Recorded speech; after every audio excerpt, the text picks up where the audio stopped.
magandang gabi. O sige, uwi na din ako.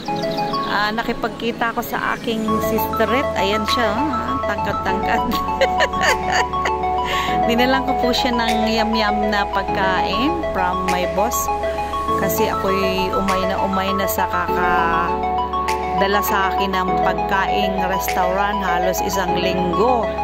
So dahil Sabado ngayon at labas ko na, bukas ay day of linggo, ay binigay niya sa akin 2 bag ng pagkain, mga talagang masarap kasi may crabs, so gusto kong patikimin yung aking kapatid, kaya dinala ko po rito dahil dito ang kanyang boarding house. So dala na din ang aking pag-vlog.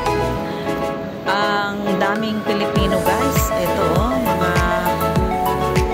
mga buhay ng Pilipino dito, mga manginginom, mga pababae, mga palalaki, may partner. So mahirap ka ditong makakita ng partner dahil ayan, mahirap as in. Huwag ka nang madahu-dahu, manatili ka na lang single. Kasi yung mga yan, boyfriend ka lang, girlfriend ka lang dito. O paano pag umuwi ka ng Pinas? So, ayan. So guys, vlog ko muna sila, no? Nangialam wala nang ilaw tuloy yun, no? Kasi, meeting muna kami ng aking sisterette. At medyo nagrereklamo sa pagod, so kinausap ko muna. Sabi ko kang magreklamo, normal lang napapagod. So kung mayroon kang kulang sa amo mo, di kausapin mo. Kaya ako napasugod dito, guys, napasugod dito sa city ng Macau dahil pinagsabihan ko siya, ang pagod, normal lang yan bilang ikaw ay isang chimay. Wala na tuloy ilaw. Kasi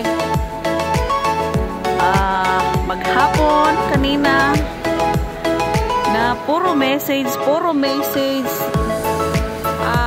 Ako yung nai-stress sa kanya. Ayaw ko pa naman ng nai-stress, guys, dahil hindi ko naman ugali yan. Ayaw ko ako nga problema ko, hindi ko pinoproblema. Tapos yung iba pa problemahin ka. Diba? Ay, nako. So pinagsabihan ko siya na ang pagod, normal lang yan. Kung ayaw mong mapagod, mag-ipon ka ng pera, mag-business ka. O dapat di ka pumunta rito, nag-manager ka na lang. Diba? Alam mo naman tayo, pag pinasok mo helper, understand na yan, na mapapagod ka. Ako nga, bakit hindi ko nga ito pinangarap nung araw nung kabataan ko po ay hindi ko talaga pinangarap pumasok ng katulong, guys. Sa totoo lang, inaamin ko yan kasi ang katwiran ko nun, bakit ako papasok ng katulong? May skilled ako. Lumagsara yung company. Ay di nga, di ba? Ganito ang buhay, guys. Dito muna tayo. Enjoy sa pagbablog. So, pasensya na kayo, guys, naihinga ko pati yung aking dito. So, ito po ay decoration ng lunar. Ayan. Boa Fiesta de Bolo Lunar. Feliz Dia de Implantacao, the Republica Popular of China. So, yan po ay ipinagdidiwang ang mid-autumn nila. Ayan. So, autumn festival sa katapusan. I think katapusan yata yun. Nalimutan ko na. Yun yung hindi ko po day off dahil ako ay mas maganda sana yung may ilaw kanina, dahil dahil ako ay babayaran ni amo ng double pay dahil sila po ay busy sa casino. Ayan, gaya po ng sinabi ko dati na kapag pumasok ang beer month at maraming double pay ay maraming holiday, ay matik na yan na sinabi sa akin ni Madam, kapag may holiday hindi ka magdi-day off. So pabor naman po yun sa akin dahil double pay po guys. Ang hindi ko lang kasi syempre nasa labas yung mga barkada mo, mga kaibigan mo, tapos ang ganda at may mga iba-ibang anong tawag dito, isa may mga palabas, ganyan ba, tapos ikaw nasa bahay lang, diba? So ayan, inabutan na ako ng dilim. So ito lang, i-flex ko lang po ito kahit madilim dahil na-late na ako at nakipag-markos pa ako sa aking kapatid guys. So maaaninaw nyo naman to vlog. Maaaninaw nyo naman yan kahit na madilim, at bukas ay iba namang video yon dahil araw na. So normal lang na madilim kasi gabi, diba?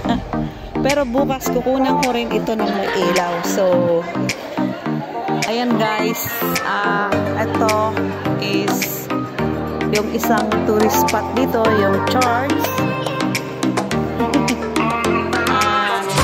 Yung left side is nandito po yung dun sa kanto, andun po yung money sender ng Pacific Ace. Tapos dun naging diretso yung sa pagtawid, dun yung boarding house ng kapatid ko sa dulo na yun. So guys, so yun pagtawid. So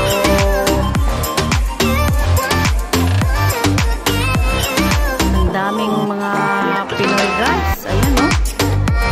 So balik na tayo doon dahil ako ay uuwi na. Ayan. So hanggang dito lang naman po yan. Ayan. Tapos sayang yung may ilaw kanina.